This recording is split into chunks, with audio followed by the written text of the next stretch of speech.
To hello friend, myself Manoj Kumar Pradhan as a motivational speaker and leadership coach. बहुत सुंदर message आपण समस्तों ପାଇଁ काम एमिति करंतु जेमति दुनिया रे आपनकर परिचय बनि जिवो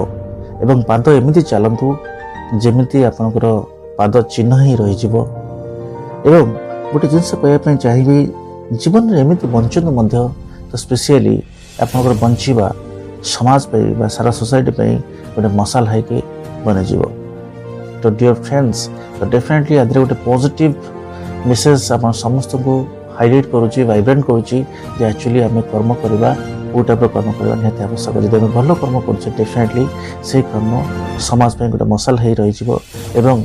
कौन क्षेत्र में आम जब जाऊे चलुचे 100% से समस्त गोटे चिन्ह हिसाब से रही डेफिनेटली आम सत् कर्म करवा निहाती आवश्यक एवं भल कर्म कर समाज को भल